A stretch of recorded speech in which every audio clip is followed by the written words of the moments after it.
and welcome to a new episode of Nile TV Newsroom Live. I'm Raham Morsi and I'll be presenting tonight's show. And if you're watching the show for the very first time, let me reintroduce you to what it's all about. We have a number of different segments on the show. We start off with politics, then comes business, a little bit technology, and sometimes we learn more about culture in addition to sports. We're going to start off with the world of politics right after the break.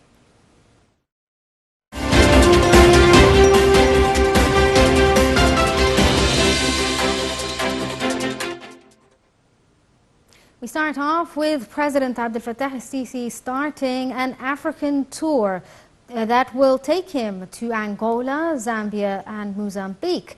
Presidential spokesman Councillor Ahmed Fahmy said the president's tour comes within the framework of Egypt's keenness to intensify contacts and coordination with African nations and boosting ties with them in all fields. The spokesman added that the president is due to hold bilateral talks with the leaders of the 3 African countries to discuss aspects of bilateral cooperation and mechanisms of dealing with regional and African issues.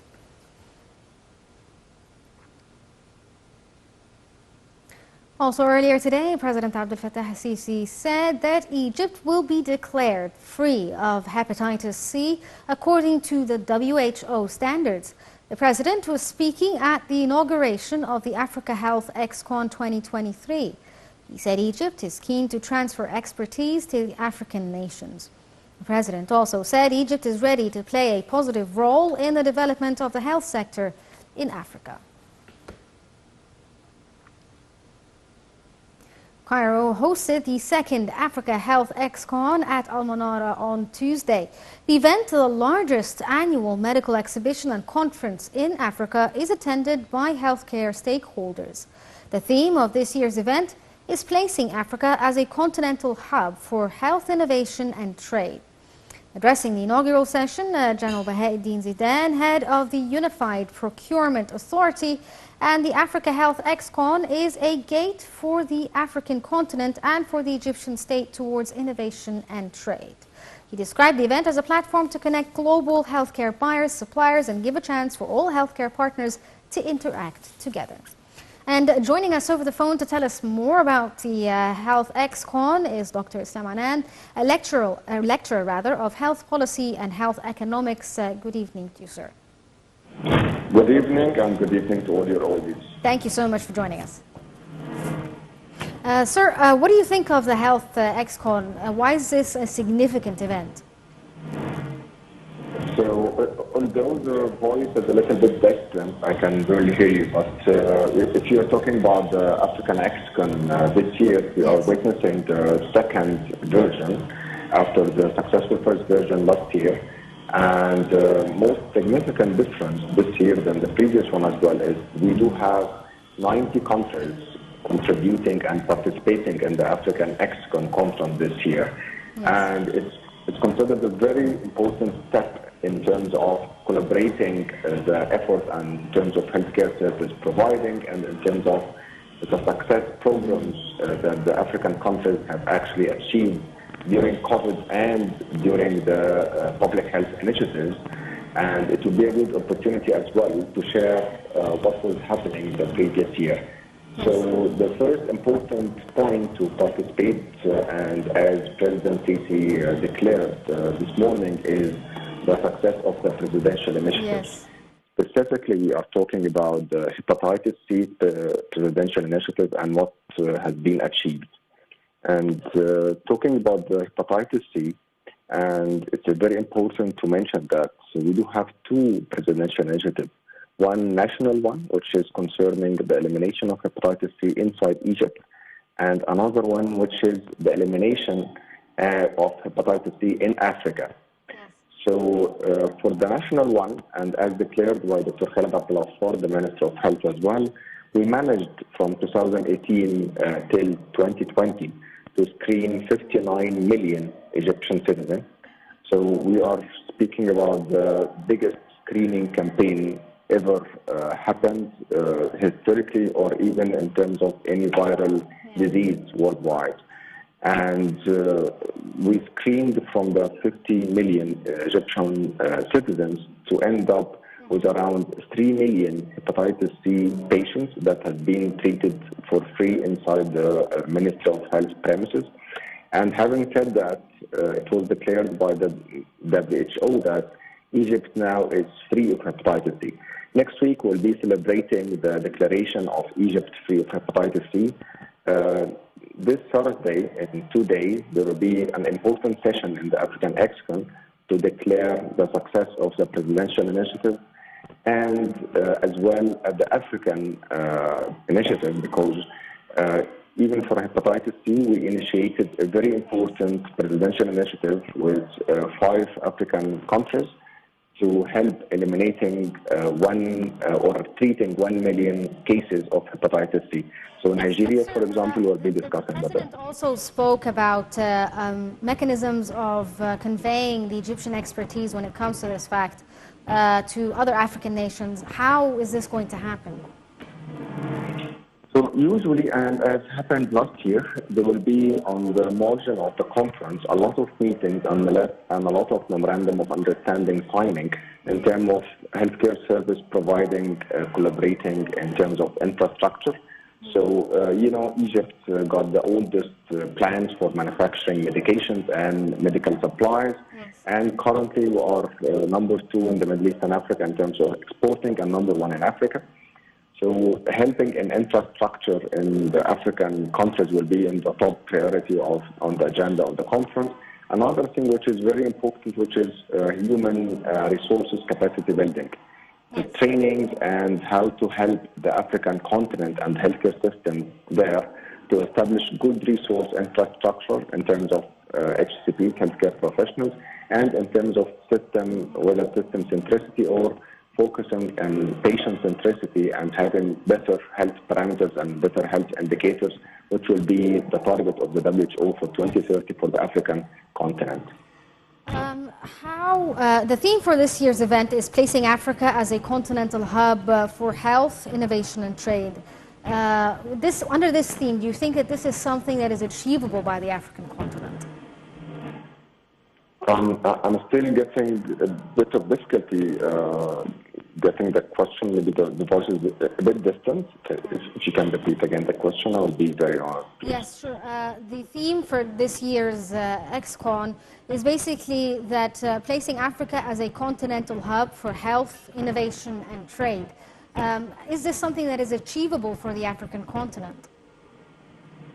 Yes, exactly. So the target put for this year, as we were saying, is mainly for the public health initiative. That will be the top priority. And to achieve this, we are talking mainly regarding 3 things. The resources, as we were mentioning, the capacity building of resources and training experiences.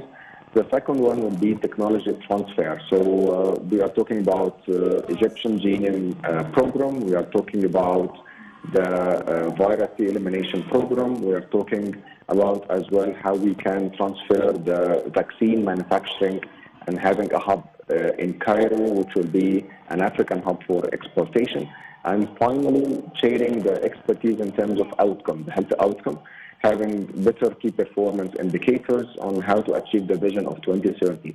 Whether the SDGs determined by the WHO or the individualized SDGs by each country, whether the MOU will be ending with a good roadmap this year as the last year to be followed in the next year. Okay, Dr. Islam Anan, a lecturer of health policy and health economics, thank you so much for joining us. We're going to take a short break and move on with the rest of the episode.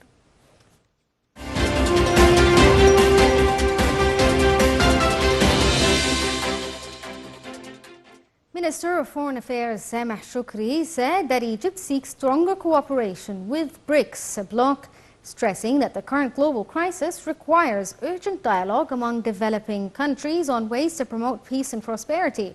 In a speech delivered virtually on Friday to the meeting of the Friends of BRICS Foreign Ministers meeting held in Cape Town, South Africa, Foreign Minister Shoukry noted that the global economic system is facing multiple crises which are impacting food security, energy, debt levels and climate. He reaffirmed Egypt's commitment to a strong relation with the BRICS bloc and other developing countries, highlighting their shared position in global economic challenges and opportunities. the BRICS bloc and other developing countries highlighting their shared positions. The BRICS, which now consists of Brazil, Russia, India, China and South Africa, is considering expanding its membership, and a growing number of countries have expressed interest in joining it. Shukri emphasized the importance of multilateral action and cooperation based on principles of national sovereignty, mutual respect, common benefits and solidarity. The FM also stressed during a speech the significance of enhancing efficiency and comprehensiveness of debt management mechanisms. Scores of Israeli settlers stormed Al-Aqsa Mosque compound in eastern Jerusalem under heavy protection of occupation police forces.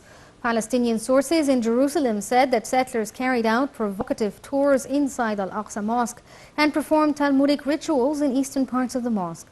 The occupation police spread their forces on Tuesday in the mosque and at its gates to secure the incursions of the settlers and control the entrance of the Palestinians into the mosque.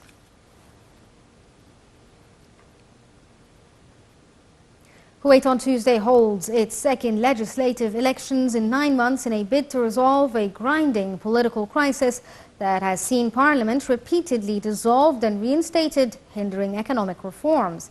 Feuding between the OPEC member states' appointed government and elected parliament has hampered fiscal reform, including passing a debt law that allows Kuwait to tap international markets and address a heavy reliance on oil.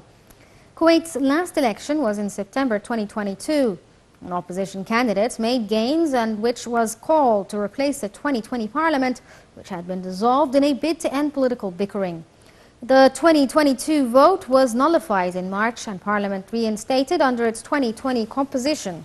In May, that parliament was itself again dissolved for fresh elections.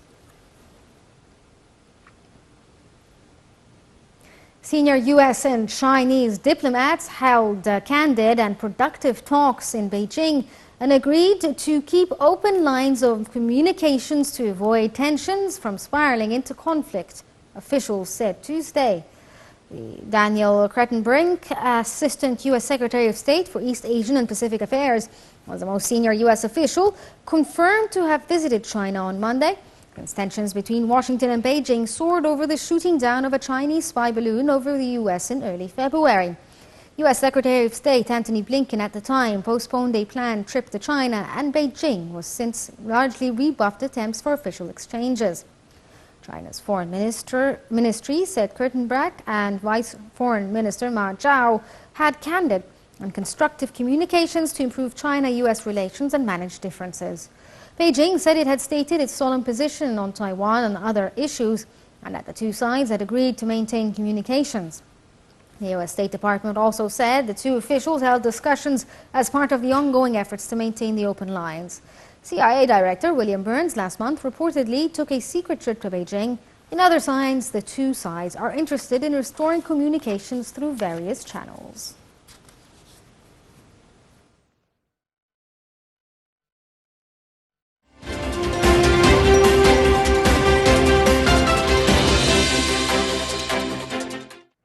Joining us over the phone is Dr. Sharif Amir, Professor of International Relations. Good evening to you, sir.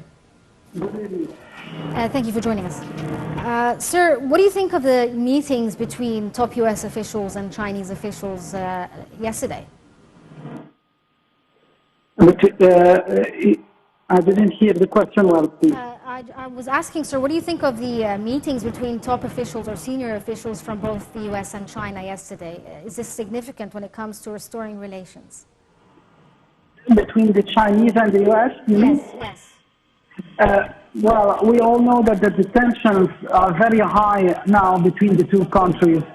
About Taiwan, of course, and we all know that the Americans intend to extend their military presence in the island and also in the Strait of China, between the mainland China and Taiwan, which is something refused by Beijing.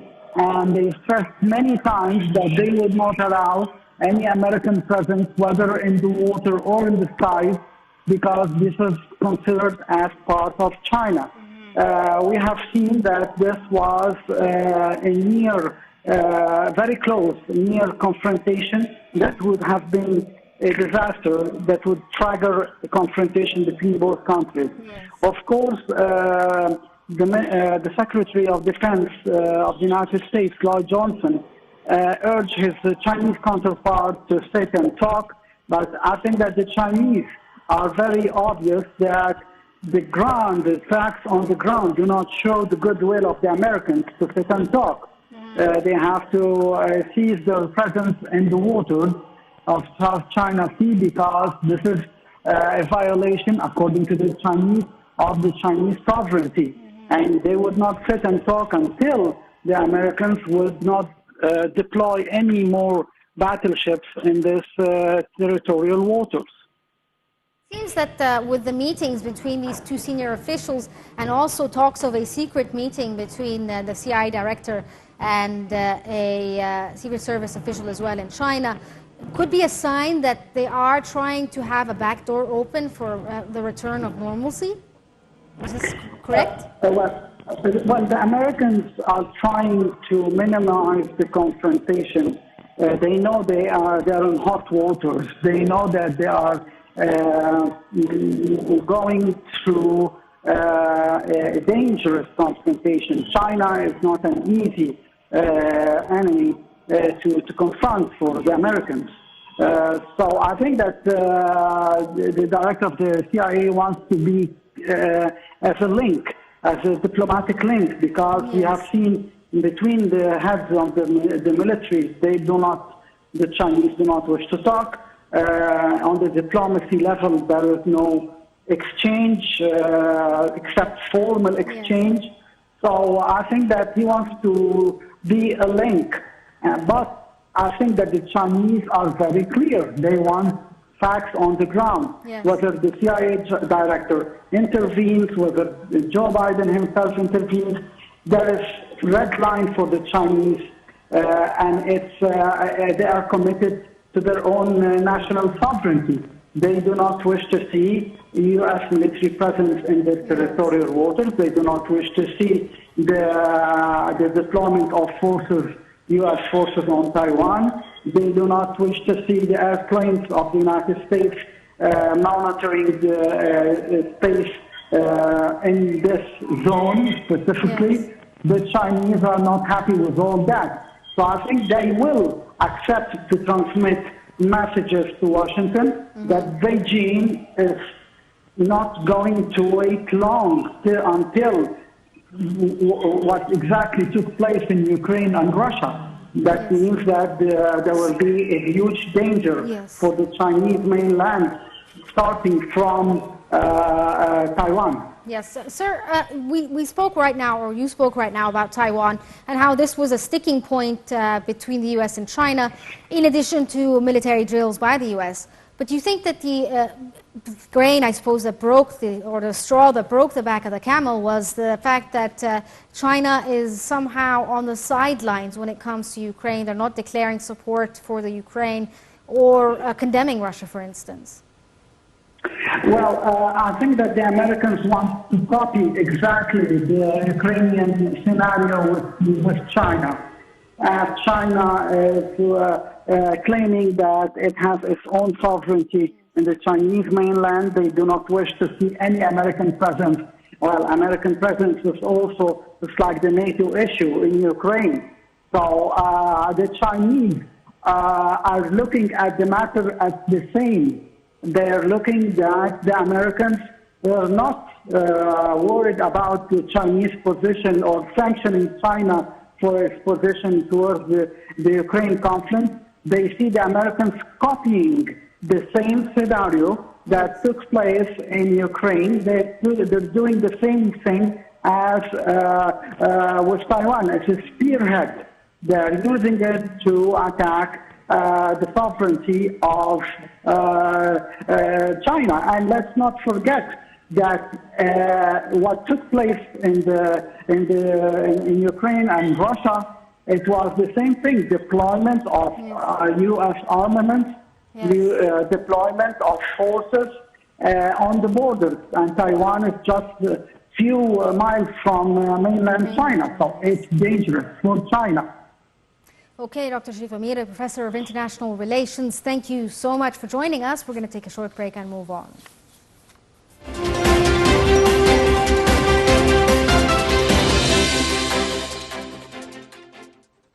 A searing heat wave in Bangladesh spurred the closure of primary schools this week and triggered frequent power cuts, worsening conditions for residents unable to run fans to cool themselves as weather officials warned relief was not imminent. Here's the story.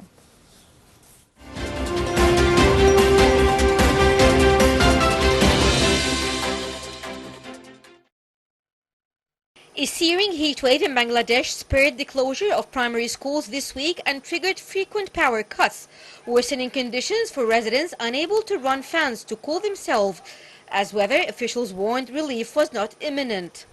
The maximum temperature soared to nearly 41 degrees Celsius from 32 degrees 10 days ago. The Bangladesh Meteorological Department warned that there was no end in sight for the heat. Scientists have said climate change is contributing to more frequent, severe and longer heat waves during summer months. Bangladesh could face power cuts for 2 more weeks. The statement was made by Nasrul Hamid, Minister of State for Power, Energy and Mineral Resources, as a fuel shortage sparked shutdowns of several power generating units, including its biggest coal-fired plant. The heat wave comes as the country already grapples with power cuts that have hurt its economy in recent months, including its crucial apparel sector that accounts for more than 80% of its exports. Residents were seeking medical attention due to the heat. The loss of exports will exacerbate issues around the country's dollar reserves, which have plunged by nearly a third in the 12 months through April to a 7-year low and limited its ability to pay for fuel imports.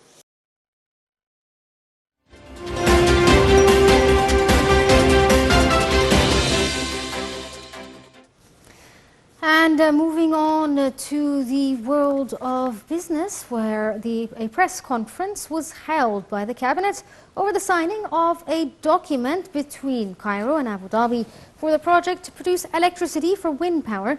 The project is reported to carry the capacity to produce 10,000 megawatts from wind energy and to be established over 3,000 meters west of the governorate of Sohag. Speakers at the press conference described the project as a manifestation of partnership between Egypt and the UAE. They said it is to provide 10,000 direct jobs opportunities during its implementation and 3,000 permanent job opportunities.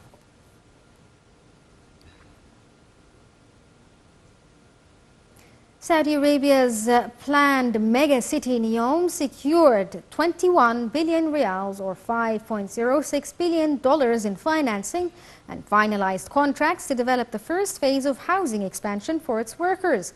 Neom, a huge economic zone eventually meant to house 9 million people, said it plans to offer contracts for a second phase in the temporary residential project in the coming months. Saudi Arabia's Crown Prince Mohammed bin Salman announced plans for Neom in 2017 as part of his Vision 2030 reform plan, which aims to diversify Saudi Arabia's economy away from oil.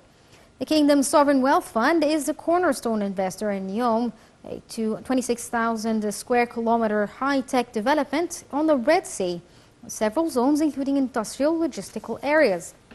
Neom is expected to have a capacity of 450,000 people by 2026 and 1.5 to 2 million people by 2030, eventually housing 9 million people by 2045. The World Bank's new president, A.J. Banga, on Friday asked the lender's 16,000 staff to double down on development in climate efforts as he seeks to accelerate the bank's evolution to tackle the most pressing global problems. On his first day on the job, the former CEO told staff in a memo that he would seek to recruit each of them to work towards his vision to create a world free from poverty and a livable planet. He also said the bank needed to become more efficient, slashing approval time for financing projects, which can now take up to 3 years. Banga on Thursday met with U.S. Treasury Secretary Janet Yellen, who urged him to get the most out of the bank's balance sheets and mobilize more private capital. Yellen last year began pressing the World Bank and other multilateral lenders to revamp their business models and dramatically scale up lending resources to address climate change, pandemics, food security and other global crises. This would move the development lenders beyond the country-specific project loans they have pursued for decades. In his memo, Banga said annual investments for trillions of dollars were needed to assert the force of climate change and fragility. Banga was elected to a 5-year term as World Bank president by the lender's Board of Governors in May. Climate and development groups welcomed Banga and began presenting demands, including that the bank fully withdraw from financing fossil fuel projects and take stronger action to cancel debt for poorer countries.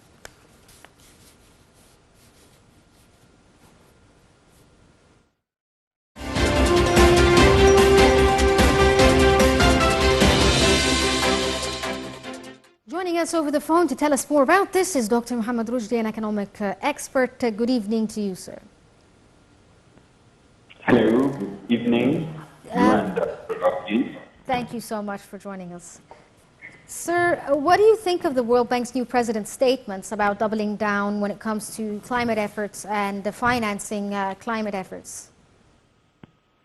Actually, I would like to start with one of the important speeches for the World Bank president, which when he was illustrating his plan, yes. Actually he was saying that he will focus on maintaining security and peace in the region. Yes. As far as a whole, also building resilience to the devastating impact and costs of climate change, investing in girls, education, sustaining democratic achievements.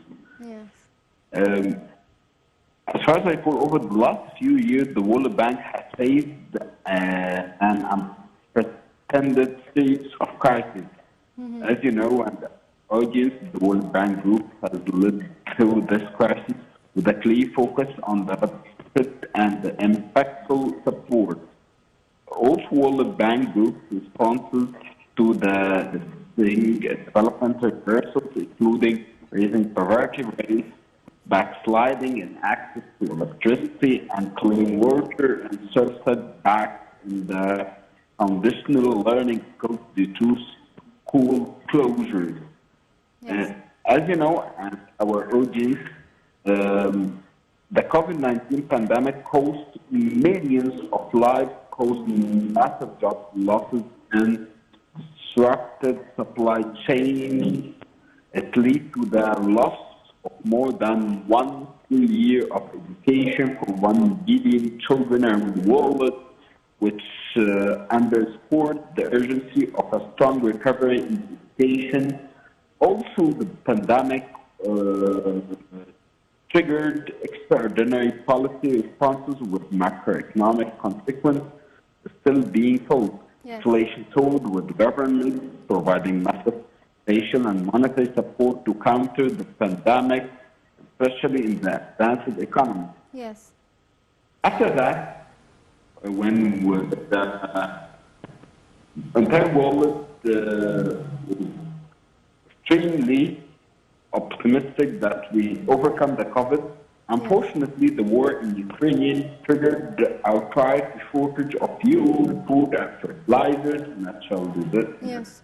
The natural disasters struck hard too, from earthquakes in, as far as I recall, Turkey, Syria, the flood across South Asia, and catastrophic drought in East Africa. Yes, sir. I mean, you were talking about fuel and fossil fuels in general and how there was a shortage or there was a lack of demand for it. And today we've also seen, despite Saudi Arabia, along with other OPEC members, deciding to cut oil production rather, oil prices have decreased today.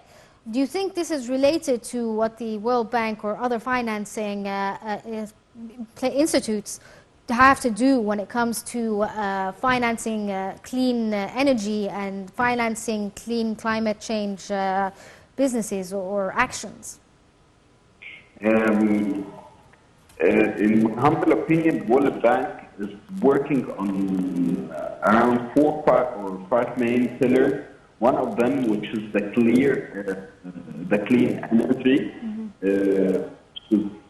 they are trying to replace or to motivate the entire world to use the clean energy or sustainable energy, and this is aligned with World Bank strategy for sustainability, possibly will impact the entire world and help us to decrease our footprint. As you know, our audience, one of the main strategic objectives globally to decrease our footprint and decrease consumption for a lot of things, which possibly will help in cope with the new climate change. Yes.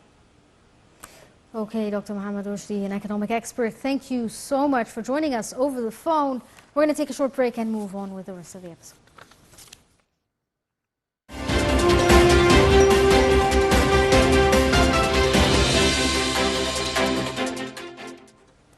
Argentina's economy minister said it had launched a voluntary asset conversion operation as the South American country battles tumbling foreign reserves that threaten its ability to meet payments.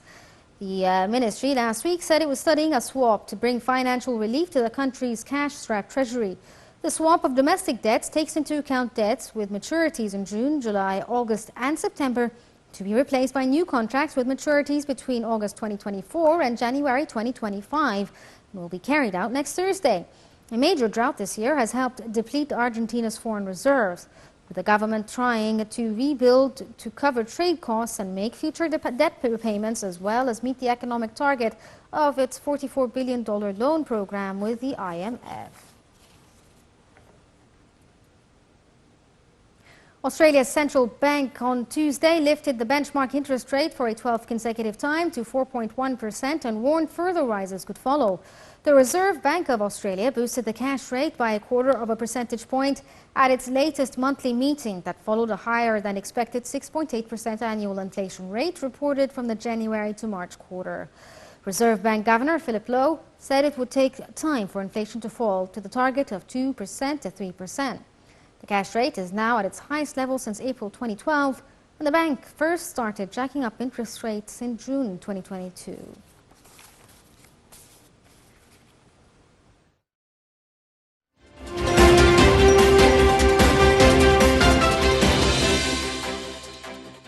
In the world of science and technology, 3 Chinese astronauts working at the country's space station have returned safely to Earth, according to state media Sunday, hailing the mission as a complete success. The return capsule of the Shenzhou 15 spaceship touched down at a landing site in northern China's Inner Mongolia region. Astronauts Fi Zhonglong, Deng Guangming and Zhang Liu emerged from the capsule in good physical condition. Footage showed medical officials in white jumpsuits and face masks swaddling the astronauts in blue blankets and carrying them away from the arid landing site, where the copper-colored capsule lay flanked by red flags. The trio had spent 6 months at the Tiangong space station, conducting spacewalks and a variety of scientific experiments. China last week sent 3 more astronauts, including the first civilian orbit, to the space station as part of the successor Shenzhou 16 mission. The world's second-largest economy has pumped billions of dollars into the military-run space program in an effort to catch up with the US and Russia.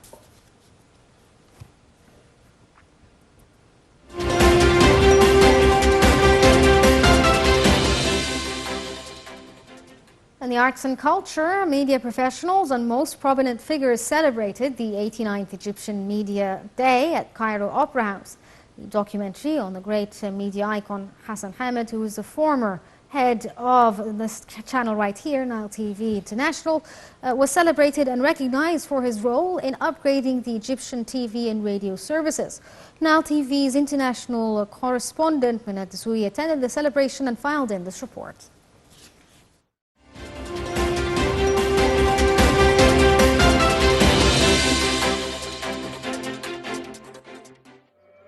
On On the occasion of Egyptian Media Day, a ceremony was held at Al Hanegir Cinema Center at Cairo Opera House.